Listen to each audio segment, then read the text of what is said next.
Welcome to another edition of For the Health of It. I'm your host, Corey K. Pad Paget, and today we have with us a very special guest, Joy from Minneapolis. Before we get started, though, I'll have to say that this episode is brought to you in part by the Zakari Tribe.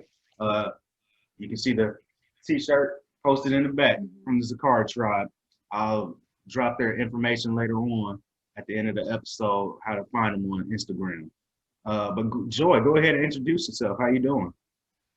I'm well, and again, thank you guys for having me in this. And it's been a busy day, life and fitness.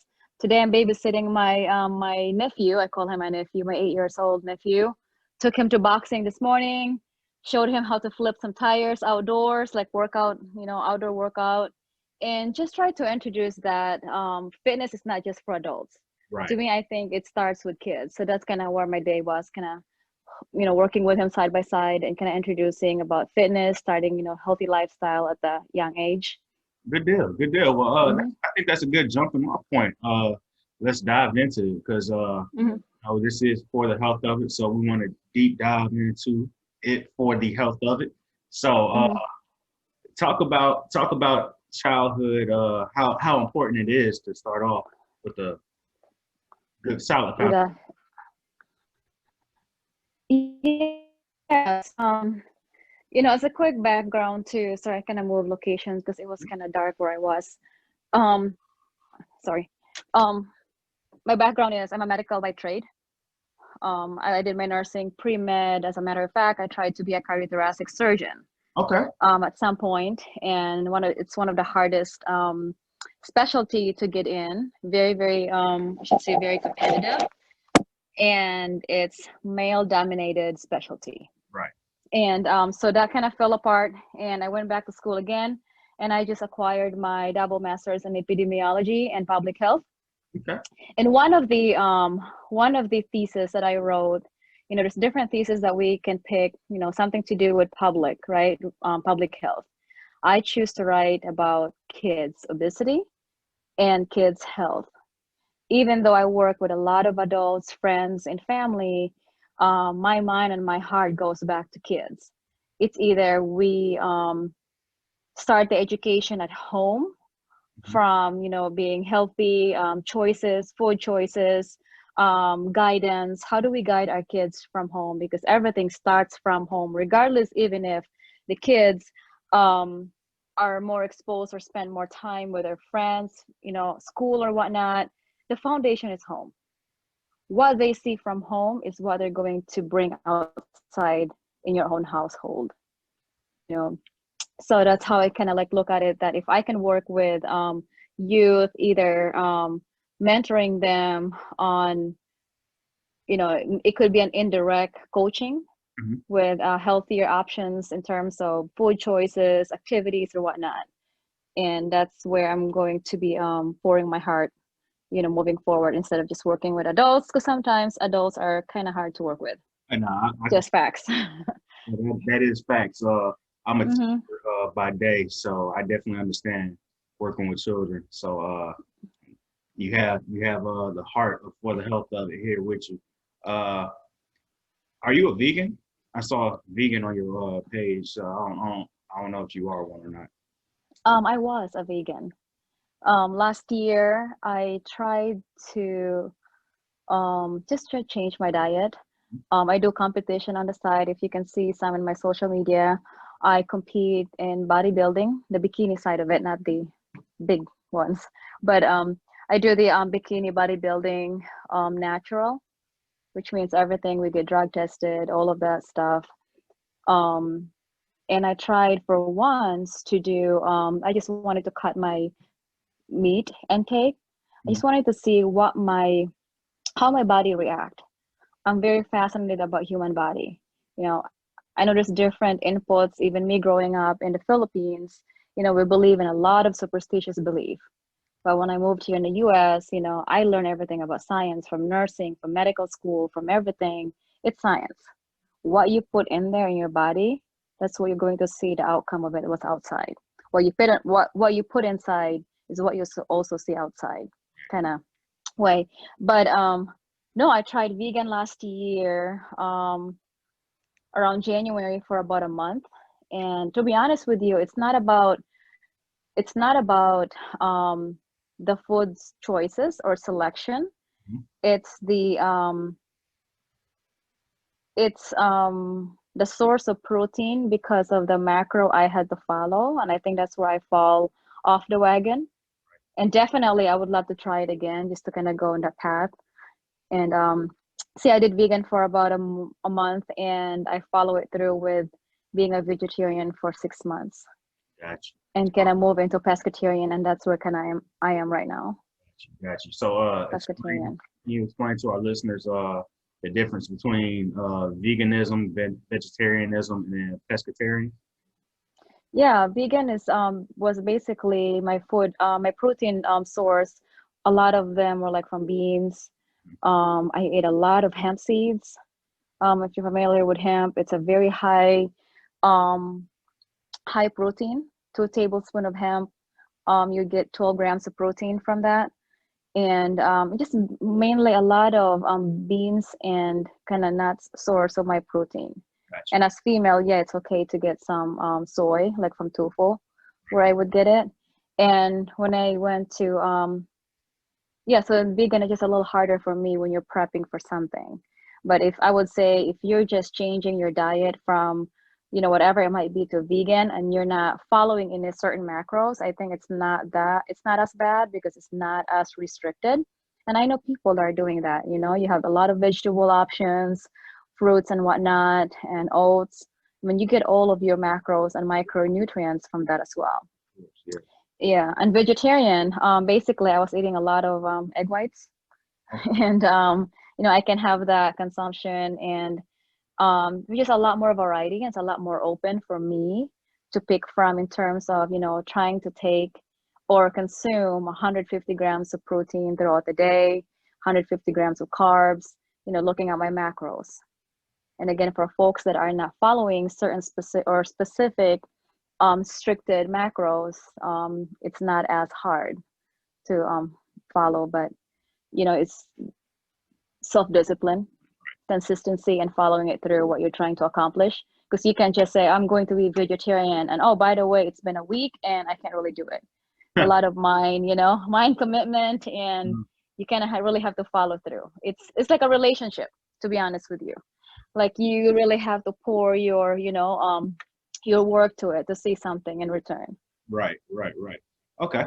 Uh, And what about pescatarians? pescatarian is basically seafood, and I love it. Gotcha. And in terms of, like, I don't really miss eating red meat. I have not had red meat in a long time, very long time actually. And I don't really miss it. I don't miss chicken or any of that. When I went to pescatarian, and you have different options. You have, fish, any types of seafood, and you can make any type of meals from pescatarian. I can make a gumbo, a jambalaya, or Mhm. whatever it might be, some fried fish, or I air fry them. Okay. There's just so many options, stew or whatnot. Right. Okay. My wife tends to fashion herself as a pescatarian. I'm like, Hmm. when I cook this steak, I bet you eat it, but that's another story. I So, were you mean, it's not for everybody. right, right, right? Hmm. Born and raised in the Philippines? Yes, born and raised on the island. Okay. So I So eat a lot of seafood, so that's something that, it's not new to me. I wanted to ask you, Hmm. what's the difference between the American diet and the Philippine diet? It's a very good question, but I'm going to be very candid. Okay. Definitely American diet. There's a lot of processed food, Mhm. and I'm just going to be, again, very candid. People will see this, that there's huge difference. Back home, everything that we eat, we cook them Gotcha. fresh, either from the garden or the water. All the seafood, and even we'll just say chicken. We would get the chicken from the yard or whatnot, and they would butcher the chicken and cook it. So we don't really. I'm not used to seeing frozen stuff at all. You rarely see that in the grocery store. Everything in the grocery store are like fresh vegetables, fruits, source of meat. They're all fresh. And We rarely have microwaves because we don't even microwave food. Okay. And there are fast food, but the fast food is different to the food that we sell. Mhm. Like we'll just say we do have McDonald's there. Right. And the people that buy or go there are mainly college students. So that's like the source of quick food. But the food that they serve is not like here in the US. It's not fried, it's actually rice. They serve rice, they serve spaghetti, and it's just different types of food. It's the food that we normally eat. Okay. Okay. I mean, that makes sense. That makes sense. And Mm-hmm. I mean, it's a different culture, so it's going to have a different diet at the fast food restaurant. So that does make sense to me. Uh, Mm-hmm. let's talk about your tenure in bodybuilding. When was the last Mm-hmm. time you competed? Sorry, some call went through. Oh, you good. The last time I competed was last year, May. And the entire prep, I prepped it for 6 months. That's when I did the vegan vegetarian. Got you. Yes. Okay. And Mm-hmm. was that how long had you been competing up to that point, and do you still plan on competing in the future? Yes, sir. Still planning to compete next year. I'm planning to compete next year. I've been competing since 2017, and it's a different type of sports, I would say. It's a different mindset, and it's a different type of discipline. Mhm. Even though, you know, some athletes, you play sports as a team, you play sports as individual. You know, I was on track and field, I play softball growing up, and I play volleyball, all of those other sports. When it comes to bodybuilding, it's a whole different story. And as a matter of fact, I did a post about this, I think it was last week. I don't know if you're familiar with Greg Jennings. Yeah. He's a retired NFL player for the Green Bay Packers. Mhm. So one of the biggest natural bodybuilding in the country, actually, the promoter is my mentor, and I was part of his show, just kind of like helping them out and everything. And I saw him on stage, and I was like, and everybody was just screaming, right? It was good old Jennings, and I talked to him backstage. So I asked him the question, and I said, "What made you decide to do bodybuilding?" Now he's a retired, pro NFL, and what made what's the difference. Mhm. And basically what we talk about, that regardless of what sports you play, either pro or not, individual sports or whatnot, when it comes to bodybuilding, it's a whole different beast, because you are training and prepping yourself against you. Right. Basically every day you're trying to create a better version of yourself, and you look at your body, your body changes. We do take pictures all the time, we take progress photos. I mean, little tiny growth of your muscle, we notice it. Right. And it's a whole different level of mentality, like, oh my goodness, like it actually works. I've been working on this for a month, but the mindset is just a whole different beast when it comes to bodybuilding. There's a lot of commitment, self-discipline, consistency, and yeah, being committed to what you're trying to accomplish.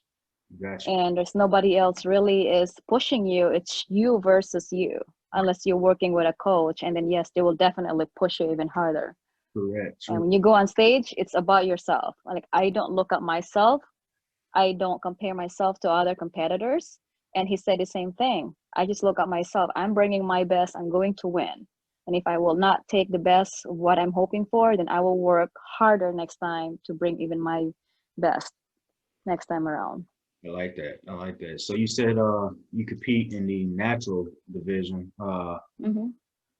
Do you have goals and aspirations of competing for the Arnold or the Olympia titles, even though those aren't tested?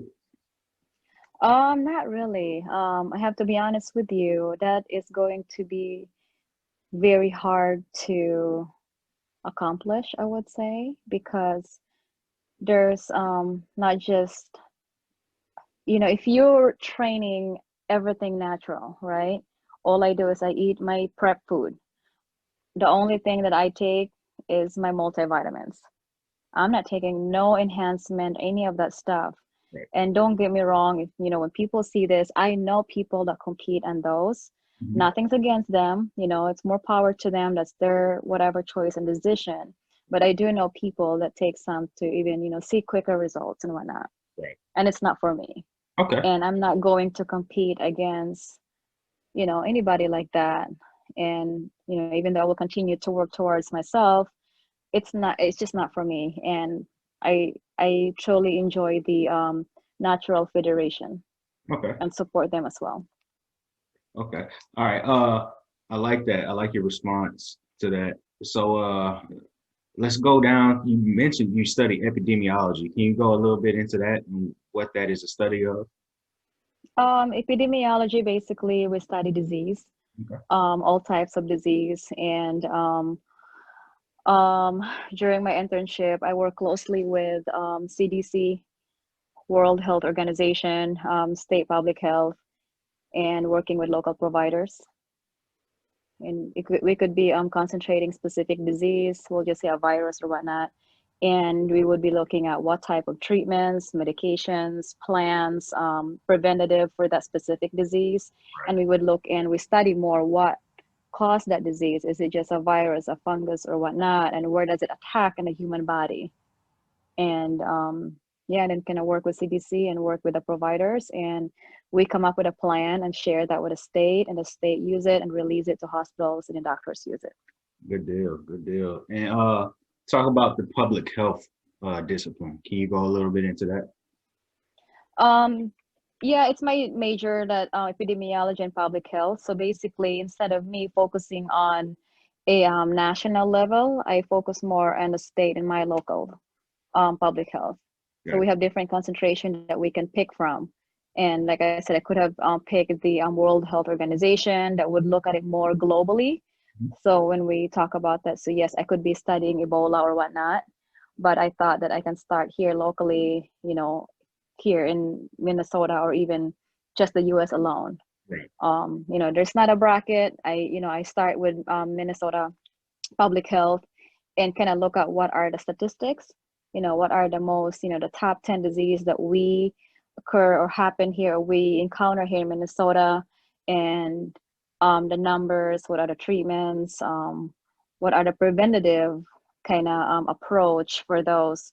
And when I say disease, human, we think about that it might just be a virus. Right. Being that a diabetes is a disease. Hmm. Being obese is a disease. Hmm. So that's why I kind of mentioned earlier that my focus was studying more children's obesity, Right. because the rate just went up, 11% since 2008.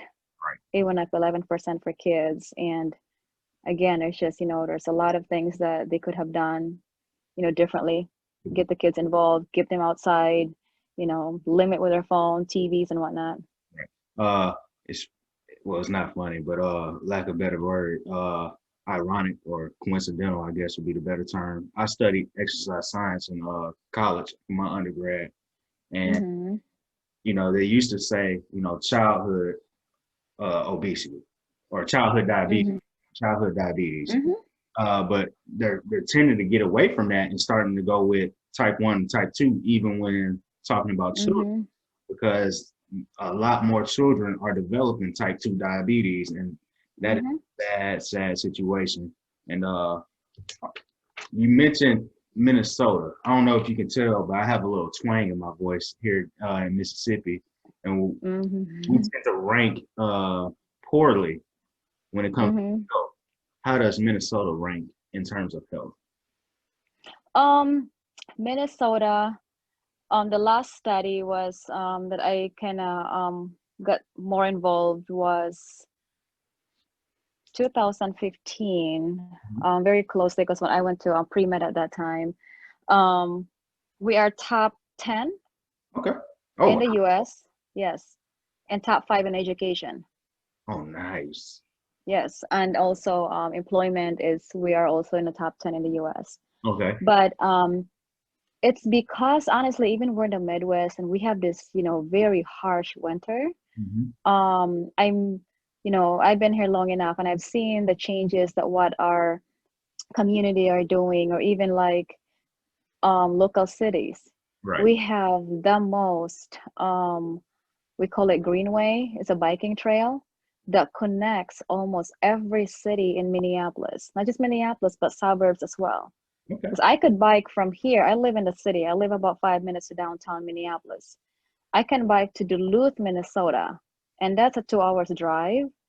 I did. I bike it before. It took me like 3 days with a bunch of friends. Right. But there's a trail, like a beautiful biking trail that you can ride all the way there. Anywhere in the city, there is a regular, vehicle lane, and there's also a bike lane wherever you go. It's just so biking friendly. The city have rental bikes everywhere. Even in my little knickknack neighborhood, you can rent a bike, and they make it available for everybody that, you can walk or you can rent a bike and you can go anywhere. Okay. Very much, accessible to anybody. Nice, nice, nice. You mentioned top 10 in health, top 5 in education, and Hmm. also very high in Employment. employment rate. Uh, Hmm. a lot of people, my wife definitely always brings this up, those three things. And can you talk Hmm. about how there's an interrelation between those three, employment, health, and education?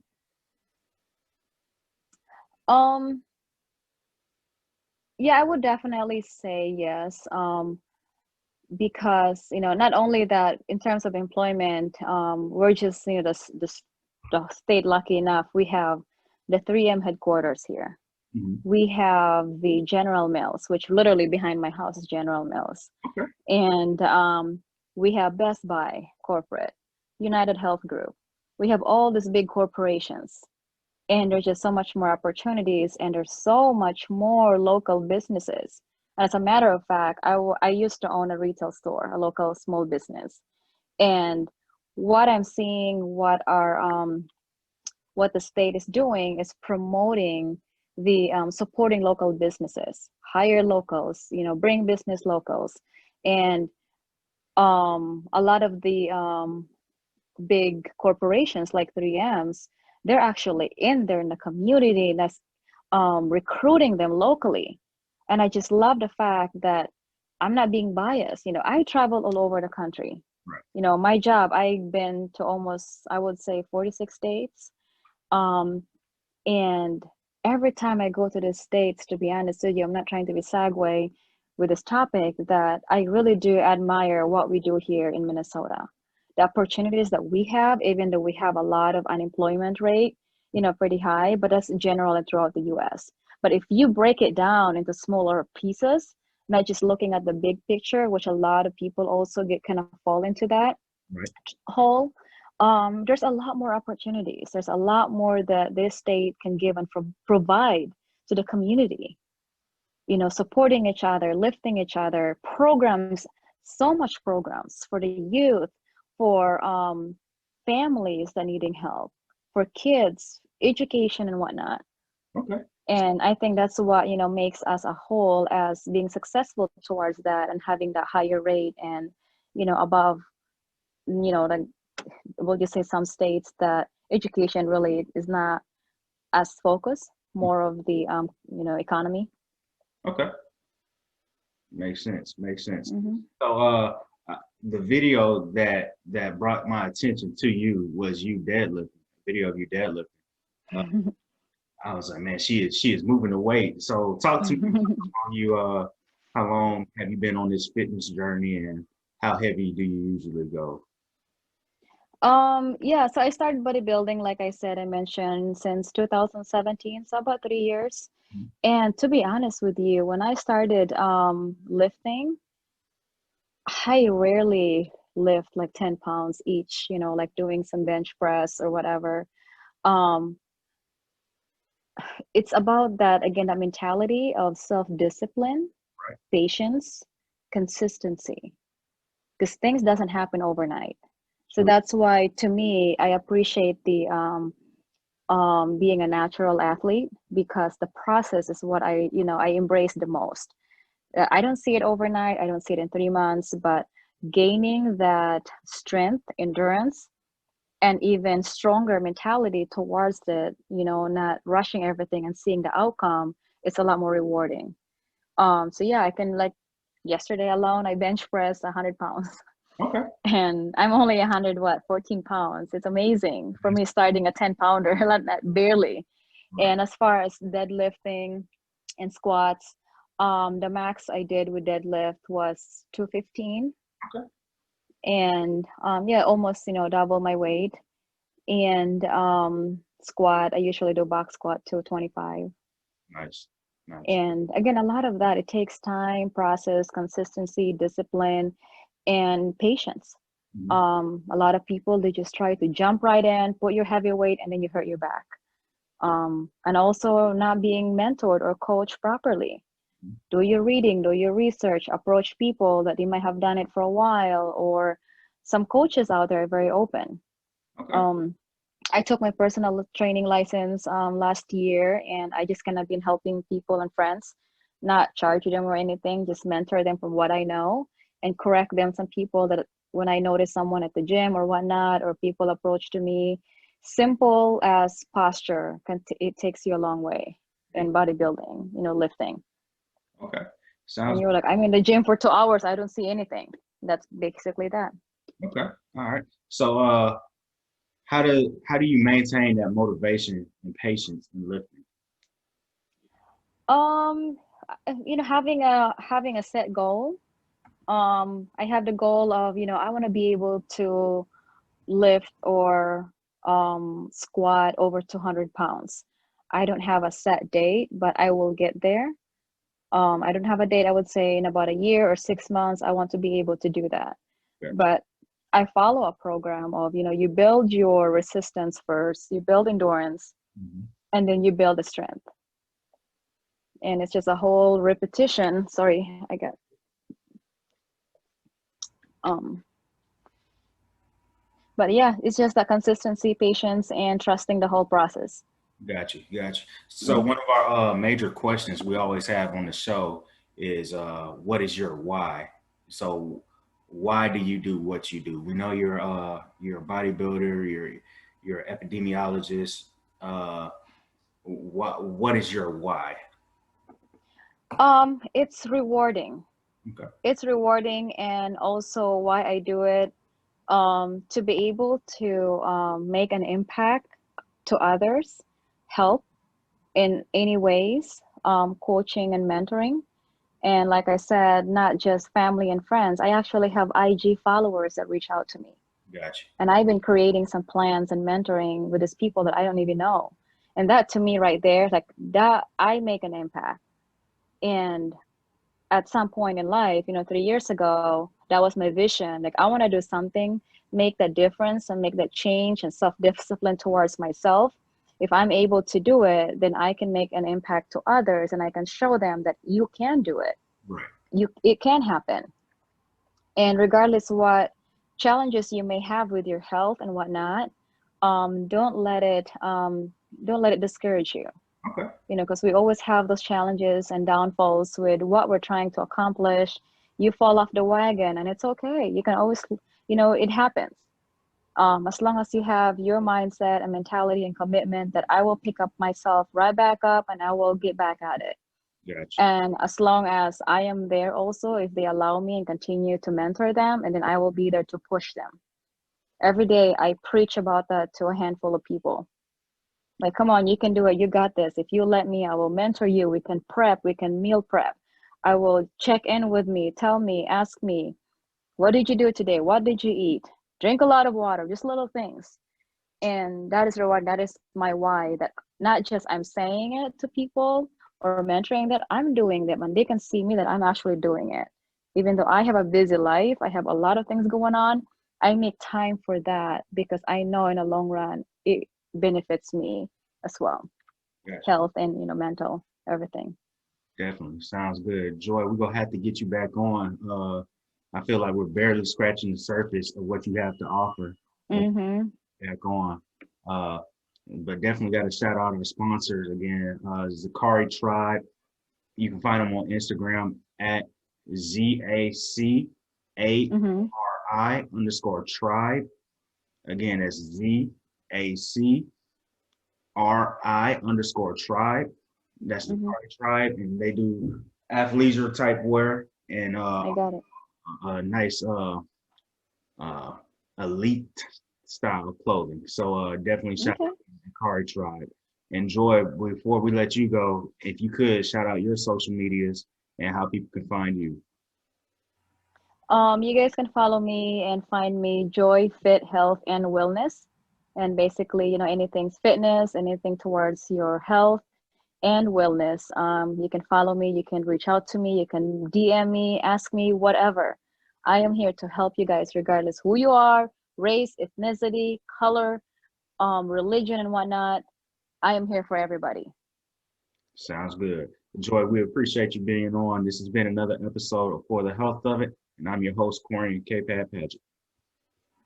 Thank you guys. It is my pleasure again. And stay healthy, stay fit, and drink your water. All right.